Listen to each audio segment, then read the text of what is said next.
The main reason people with ADHD forget to pay bills and necessary payments isn't because they're stupid, incapable, or can't afford to, it's simply because we forget. So how do we stop forgetting? Let's get into it.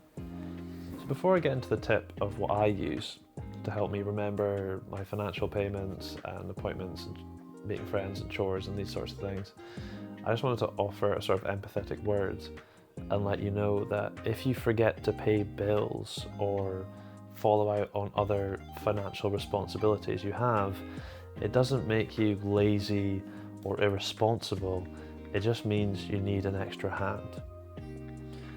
And when you don't acknowledge that you need that bit of assistance, you just get filled with shame and guilt and feel like you're doing something wrong when you're not.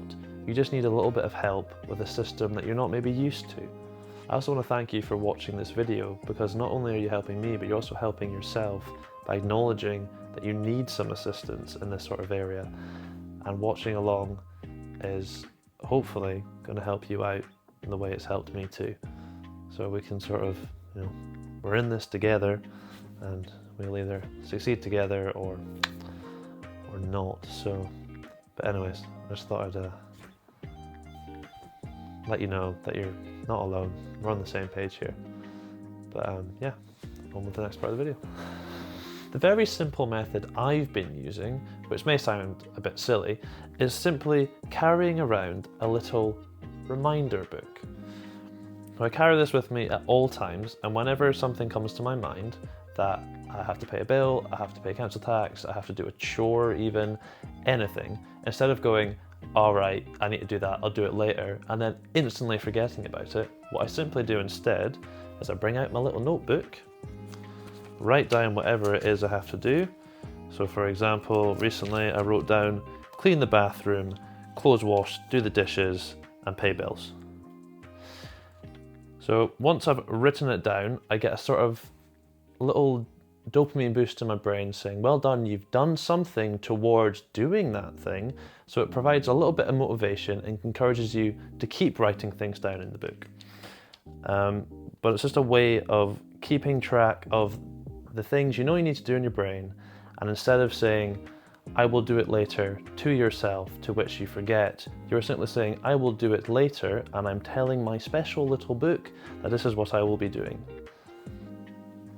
Because you don't have to use a physical book to write down the things you need to do.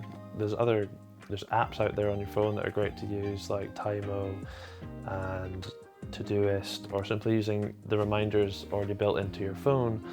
It's just, it didn't work for me, because when you look at your phone, you don't look at, this is my reminders device. You look at it like, oh, here's my phone that can do everything for me. But if you have a specific thing that's meant for, this is just for reminders. So if you accompany this with your phone in your pocket or in your wallet or in your jacket or in your purse or whatever, it's a constant reminder that this is used for reminders. So it's like a little trick into your brain, and it gets associated with this being your reminder book. Because you can download one of the reminder apps on your phone, and if I was doing that, I would make the reminder app one of the main apps on your home, the bottom of your screen, the bottom four, if you have a iPhone. So it's always there. But I don't know, for me, I'd rather have a physical thing and a physical pen, and you can write down in it, and it's just more satisfying.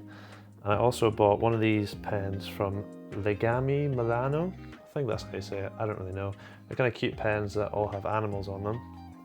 And once you write something, if you make a mistake, there's a rubber at the other end, so you can rub out the pen. It's really satisfying, fun to use, it's cute. And also, if you're a bit of a neat freak and a perfectionist in the things you do and the things you create, like I am, if I have a page and I'm writing stuff in it and then I make one mistake, I have to start a new page and go, yeah, I made a mistake. But if you've got one of these bad boys, you can rub out those mistakes and then you waste less paper. And it's a whole thing. But yeah, that's why I use a physical book rather than using one of the many apps out there. So now you have your method of remembering how to do it. Your next step is simply doing it. So conveniently, banks have made it very easy for you to spend money. I'm not specifically talking about contactless payments, which makes you feel, as someone with ADHD, like you have unlimited money and you can just keep tapping it as much as you want. And that's where you get issues with exceeding overdrafts and creating debt, and it's a whole other issue in itself, and preys on the ADHD mind of feeling like you have unlimited money and spend. But then again, capitalism doesn't work if people don't spend money, so I can see why they made it easier. But anyways, I'm getting sidetracked. So banks have also specifically implemented automated payments within their banking apps, which, yes, makes it easier for you to spend money, but also makes it easier for people with ADHD to take their mind out of the equation of doing such boring, tedious tasks such as paying their bill. Because once you set it up once to pay your monthly bill, whatever it may be, you don't have to do it again, you don't have to think about it, and then you won't forget it again because the robots do it for you. Very handy, this tech, when it works. But yeah, for me, it all started with this little book, taking notes of what I actually needed to do. So hopefully it can work for you. And if it doesn't, you know, you've got paper for the fire, so it's a win-win. But yeah, good luck, and see you in the next one.